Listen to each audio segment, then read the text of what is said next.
Shortly before 1 a.m. on May the 30th of 2023, police were dispatched to 11th Street and Washington Avenue in Miami Beach, Florida, after receiving reports of a vehicle speeding and weaving through traffic. Witnesses told officers that they'd seen a gray Mercedes-Benz hit a motorist on a moped. The unnamed motorist sustained very serious but non-life-threatening injuries, including a spinal fracture and a kidney laceration, and was transported to a hospital. When the vehicle was finally pulled over, an officer approached the driver, 28-year-old Danielle Lee Curiel, famously known as singer Danny Lee. He detected a strong odor of alcohol from the vehicle. According to a police report, Curiel's responses were sluggish and she seemed intoxicated. Curiel said that she'd been driving from a Memorial Day party and denied hitting a motorist or consuming any alcohol. She then agreed to take a field sobriety test and failed it. An empty tequila bottle was later recovered from the vehicle as well. After being taken to the police station, her blood alcohol concentration level registered at 0.145 and 0.14 respectively, almost twice the legal limit for driving in Florida. Curiel was booked into jail on charges of DUI, damage to property while driving under the influence, and leaving the scene of the crash with serious bodily injury. Her vehicle was impounded and she was released on $9,500 bail. Number 12. Ritza Ioa. Drivers in Florida called the police after seeing a vehicle traveling in the wrong direction and weaving back and forth along the US Highway 41 on February the 18th of 2015. A responding deputy stopped the vehicle near Land Lakes and smelled an odor of alcohol on the driver, 29-year-old Ritza Ioa, who was a former Maxim cover girl. Ioa claimed that she thought she'd been driving in Tampa but got lost while texting. She agreed to take a sobriety test, which she failed poorly. According to a police report, Ioa's eyes were watery and bloodshot, and she had trouble keeping her balance. When officers asked her to take a breathalyzer test, she flat out refused, showing them a text message in which a friend advised her not to take the test. She eventually complied, hopelessly failed that test as well, and was arrested on the spot. Number 11. Twerking against an officer. On the night of March the 22nd of 2019, a British woman in Newbridge, South Wales, was arrested on the sidewalk after a rather bizarre sequence of events. The unidentified woman, who appeared to be severely intoxicated in the footage that was captured of the incident, had initially entered a shop. Once inside, she continued to harass other customers in the shop, eventually leading the shop owner to call the police. A responding male officer confronted the woman outside, during which she repeatedly shouted that she wanted to be arrested. She then pushed her bottom against the officer and started twerking before being pushed away. When the officer asked her if she was going to move on, she told him she was still waiting to be apprehended. As a result, the officer grabbed her arm and placed her under arrest for being drunk and disorderly. The woman prompted the officer to arrest her with his cock. When the officer finally placed her in cuffs, she yelled, "Oh yes, baby." The following day, she was released with a fixed penalty notice of about $100. Number 10. Konmatter. On July the 3rd of 2017, a California woman was arrested after acting erratically at the intersection of Pacific Avenue and West Anaheim Street in Long Beach. An officer had responded to a call regarding a woman obstructing the roadway. Upon arrival, the officer found 22-year-old Konmatter in the middle of the road yelling at motorists. Matter attempted to open the police car and cursed at the officer before returning to the middle of the intersection. The officer exited his patrol car and tried to detain Matter, but she refused to follow his verbal commands and even attempted to grab his baton. The officer eventually detained her. After the incident, the woman was transported to a local hospital due to her level of impairment. An investigation revealed that she was intoxicated and under the influence of unknown narcotics. She was later booked into jail on charges of felony resisting an executive officer and 3 misdemeanor counts of resisting, delaying, or obstructing a peace officer. Number 9. Krie Garder. In 2013, 23-year-old Krie Garder from Coventry, England, stole her date's car rather than his heart, according to the Daily Mirror. While her date, Lee Collins, drove her home, he had stopped at a gas station to buy cigarettes. Gardiner tried to drive off with the vehicle but clipped a passerby before crashing into a rack of 4 quart gas bottles at the gas station. Responding law enforcement found that her blood alcohol concentration was more than 3 times over the drink-drive limit. Gardiner later pleaded guilty to vehicle taking, having no license or insurance, and excess alcohol. She received a 12-month supervision order and an 18-month driving ban. Number 8.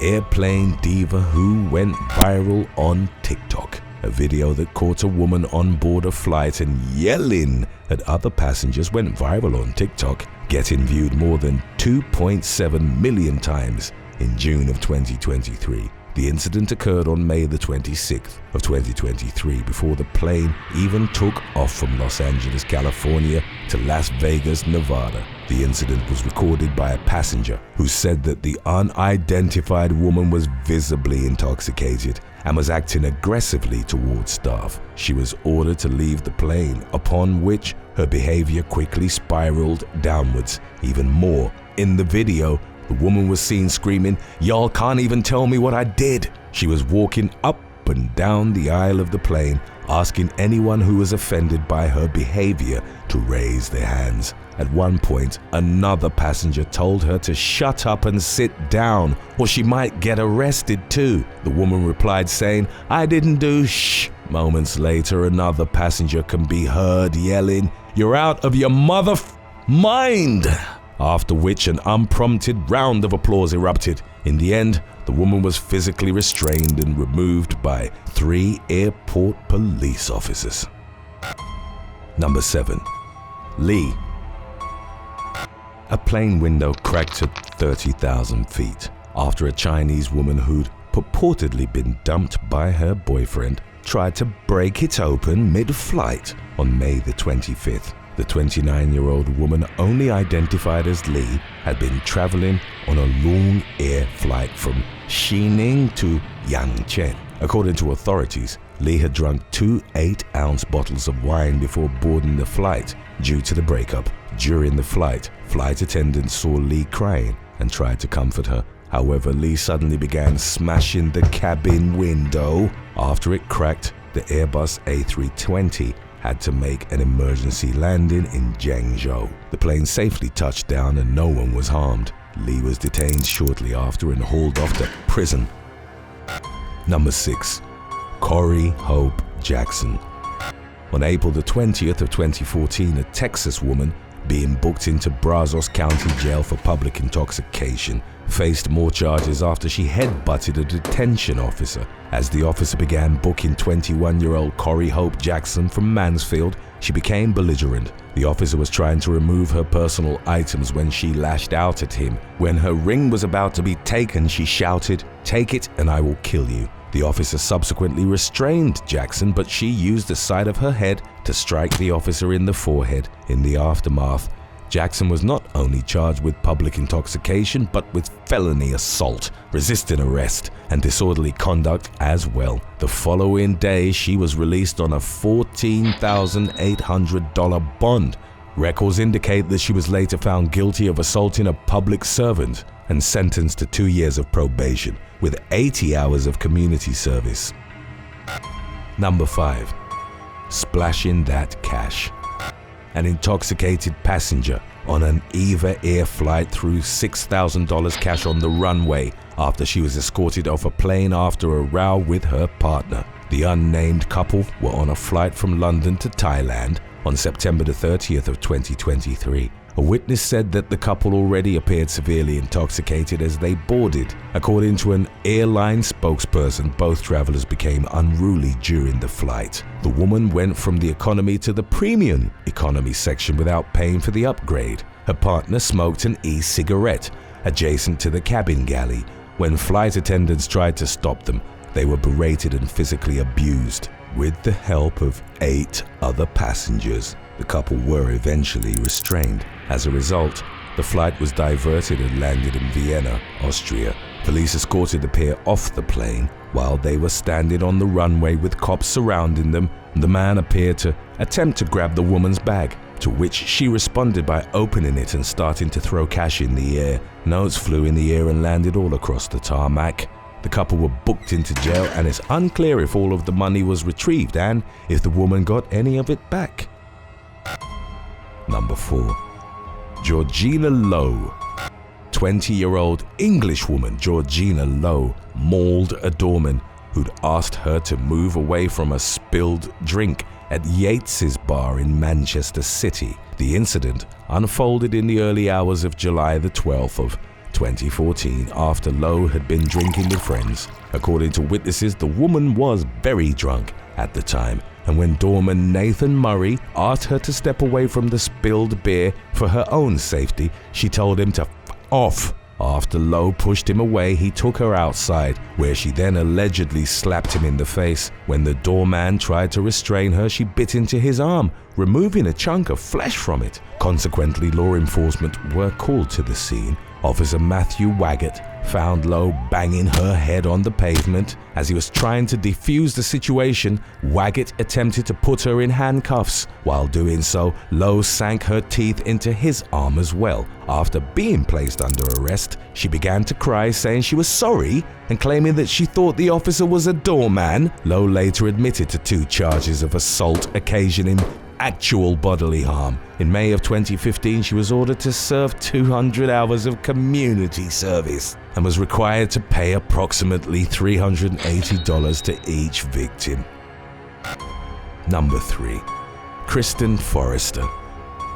A Florida teen was wearing nothing but her underwear when she was pulled over for reckless driving at around 3 a.m. on October the 21st of 2013. 18-year-old Kristen Forester had been spotted speeding along Seaway Drive in Fort Pierce, Florida. Upon being stopped, the police officer asked her why she wasn't wearing clothes. Forester replied that she'd been at work and decided to drive home like this. She also admitted to the officer that she'd had a shot before driving, but her behavior led the officer to believe that she hadn't just had the one shot. Forester was given a series of sobriety tests, which she failed and was arrested. Her breath tests later revealed that her blood alcohol content was nearly twice the legal limit for driving.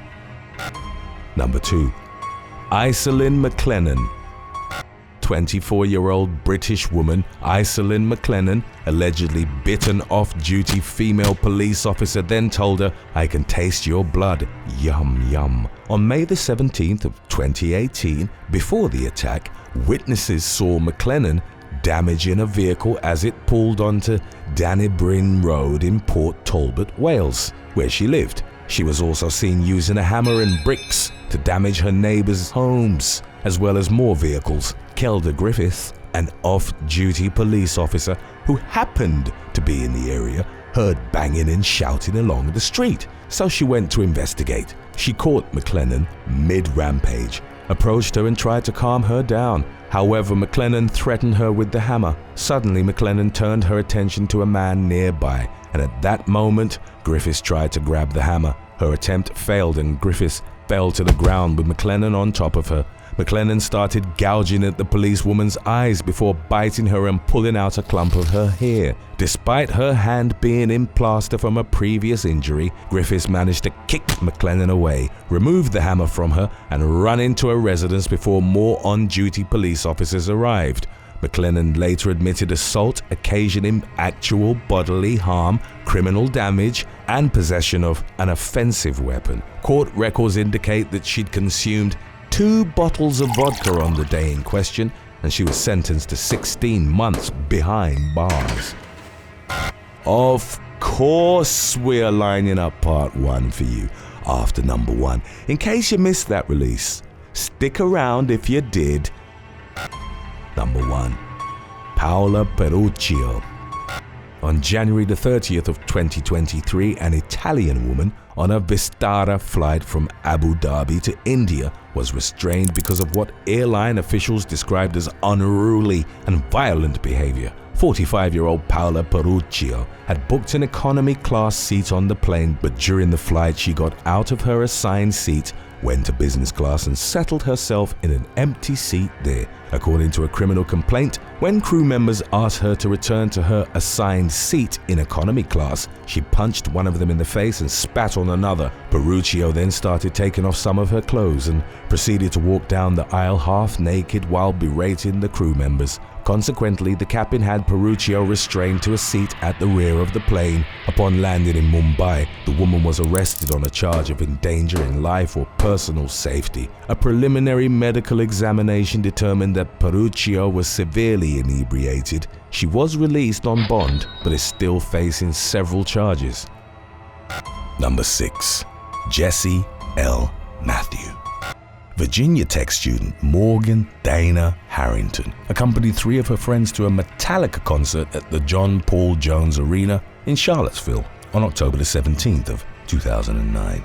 During the opening act's performance, 20-year-old Harrington reportedly left to use the restroom but somehow got outside of the arena and was subsequently denied re-entry by security. She contacted her friends and told them not to worry, stating that she'd simply make her way back home. The young woman was last seen alive hitchhiking on a nearby bridge at about 9:30 p.m. According to eyewitness testimony, the following day, Harrington's purse containing her ID card and cell phone was found in the RV lot at the University of Virginia's athletic field. Following an extensive police investigation, her skeletal remains were ultimately discovered in January of 2010, roughly 10 miles from the arena in a remote area of the 742-acre Anchorage Farm complex. Although the authorities didn't release the details of Harrington's death, her parents later revealed that it was extremely violent in nature and that several of her bones had been broken. The case remained unsolved until the fall of 2014 when Hannah Graham, a second-year student at the University of Virginia, was abducted and later found dead on an abandoned property in Albemarle County. Investigators were able to use forensic evidence to link the 2 cases to the same perpetrator, Jessie L. Matthew. The latter, who'd faced 2 previous assault accusations in the early 2000s, had attempted to reinvent himself, working periodically as a taxi driver and hospital porter. However, he'd been leading a double life, regularly stalking young women at bars during the nighttime hours. In March of 2016, Matthew pleaded guilty to the abduction and murder of both Graham and Harrington, and he consequently received 4 life sentences, with no possibility of parole. Number 5. William Nando Usma Aosta. In June of 1994, Colombian man William Nando Usma Aosta gunned down his wife during a domestic violence incident before firing at his daughter when she tried to intervene. Shortly thereafter, the man fled the country and, according to the FBI, became the subject of an Interpol Red Notice. Sometime in 1995, Usma Aosta entered the United States illegally and began living in the town of Belmont, Massachusetts, under the alias Carlos Alberto Rendon. While his whereabouts remained unknown to the authorities, Usma Aosta was sentenced to 45 years in prison after being convicted in absentia to charges of aggravated murder, aggravated attempted murder, and illegal possession of a firearm. In June of 2020, the FBI received a tip that the fugitive might have been residing in the greater Boston area, and the agency's Violent Crimes Task Force ultimately tracked him down to his home in Belmont. According to subsequent reports, Usma Aosta had married a United States citizen in 1998 and had begun leading a double life with his American wife and son. He later applied for naturalization to the U.S. Citizenship and Immigration Services, allegedly submitting a fraudulent Colombian birth certificate and fingerprints to cover up his criminal past. In April of 2022, the FBI and Immigrations and Customs Enforcement announced that Usma Aosta had finally been arrested. It was reported that he'd be relinquished to the custody of Colombian authorities, after which he'd begin the prison sentence associated with his wife's murder. Number 4. Paige Birkfeld. On June the 28th of 2007, Colorado woman Paige Birkfeld left her 3 children with their live-in nanny at her Grand Junction residence, indicating that she'd return later that evening. However, having never come back home as she promised, 34-year-old Birkfeld was soon reported missing to the police. A few days later, her vehicle was discovered set ablaze in a Grand Junction parking lot. Birkfeld herself was nowhere to be found. that many of her belongings had reportedly been strewn along the side of Highway 50. As the police continued their effort to track down the missing woman, they uncovered that she'd secretly been leading a double life, running an escort business called Models Inc. While interviewing her acquaintances, investigators learned that the twice-divorced woman was known in online advertisements as Carrie, a high-priced escort. Although her family was unaware of her scandalous double life, it was believed that Birkfeld had started her secret enterprise to help pay off her debts, which included a huge mortgage. In 2012, the woman's skeletal remains were found by hikers in Delta County. Birkfeld's bones reportedly suggested that she'd sustained a badly fractured cheekbone at or near the time of her death. Lester Ralph Jones, who'd solicited the victim's escort services the day before she went missing, was identified as a suspect in her disappearance and was later arrested for her murder. Jones's first criminal trial ended in a hung jury. However, following a retrial in 2016, he was convicted of each count levied against him, including first-degree murder and kidnapping. He was consequently sentenced to life imprisonment without the possibility of parole. Number 3. Ernest Shir III. The decomposed bodies of Ernest Shir Jr. and Charlene Abendroth were found at their Castlewood Country Club home in Pleasanton, California, on March 14, 2008. As was subsequently gathered by investigators, the couple had been brutally beaten with a baseball bat before having their throats slashed. A few weeks after the Alameda County Sheriff's Office launched an official investigation into the slayings, a pair of detectives traveled to Las Vegas to speak with Bill Krause, a nightclub musician and friend of the victim's son, Ernest Shir III. Krause would later testify in court that Shir had approached him and inquired about obtaining a firearm a couple of weeks before the murders were committed. Although the two did go to a gun store in Pahrump to shop around, Krause indicated that they didn't ultimately purchase anything. On the day the bodies were discovered, Shir allegedly called Krause to tell him that he had to go to California because of a family emergency. However, Krause claimed that 31-year-old Shir had sounded so well put together, despite having supposedly just learned that his parents had been brutally murdered. It subsequently emerged that Shir had been leading a double life in Las Vegas, one characterized by casual dating and a career as a professional poker player. He'd kept it a secret from his family back in Brea, California, where he was a married father of one. Shir was eventually arrested in early 2009 after Alameda County authorities had collected enough circumstantial evidence to pursue criminal charges against him in connection to his parents' deaths. In March of 2011, the man was found guilty of 2 counts of first-degree murder, as well as 3 special circumstances allegations, 2 counts of murder for financial gain, and 1 count of committing multiple murders. Prosecutors contended that Shir had killed his parents in order to gain access to his sizable inheritance, which he'd intended to use to pay off the gambling debts he'd accrued as part of his secret life in Las Vegas. As a consequence for his conviction, Shir was sentenced to 2 consecutive life terms without the possibility of parole. Number 2. Kathleen West.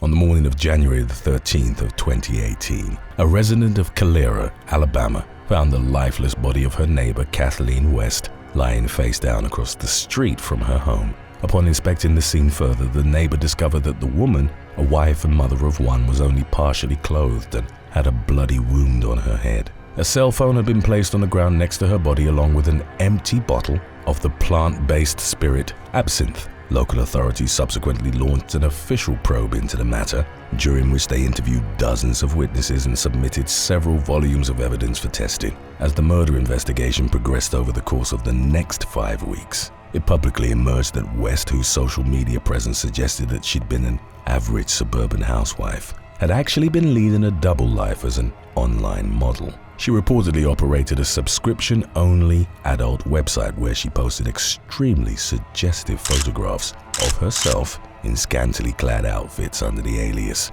Kitty Cat West. On the morning of February the 22nd, Calera police formally charged the victim's husband, William Jeff West, a former U.S. military policeman and campus security guard, with her murder. Police records indicated that while William claimed to have never had a problem with his wife's online alter ego, he'd carried out her killing nevertheless, perhaps as a form of retribution for her titillating exhibitionism. Prosecutors contended that William had fatally struck the victim over the head with a liquor bottle before discarding her body in the street. Following a 4-day trial, he was convicted of manslaughter and consequently sentenced to 16 years in prison. Number 1. Brandon Woodruff. A 19-year-old student at Abilene Christian University in Texas was arrested for the murder of both of his parents at their home in Royce City in October of 2005. The suspect, Brandon Woodruff, had reportedly visited his parents' house on the night of October the 16th. The teen later told investigators that he left after the family had dinner together, but 2 days later, his parents, Dennis and Norma Woodruff, were found brutally murdered in their home. Brandon was named as the prime suspect, given that he'd been the last known person to see the victims alive. Royce City police later detailed how Dennis had been shot once and stabbed 9 times, while Norma had suffered multiple gunshot wounds and had her neck slashed. Although the medical examiner wasn't able to confirm the victim's time of death, investigators concluded that the murder must have been committed between 9 and 11 p.m. on the night of Brandon's visit. Despite vehemently maintaining his innocence, Brandon was ultimately taken into custody on a charge of capital murder. It subsequently emerged that the teen had secretly been leading a double life as a gay man. He reportedly had a steady girlfriend at the time. However, it was determined that he'd been dating other men, regularly danced at gay nightclubs, and had even traveled out of state to appear in adult films. Brandon was ultimately found guilty of his parents' murder and sentenced to spend the remainder of his life behind bars. In May of 2022, Brandon was featured in an episode of ABC's investigative journalism series, 2020. In it, he claimed that he hadn't been given a fair trial and that the jury had only convicted him because he'd been portrayed as a wild gay man, leading a crazed double life. Brandon further indicated that he would never stop fighting to prove his innocence and finally obtain exoneration. Thanks for watching. Name something that you can do better in an intoxicated state than sober. Let us know in the comments section below.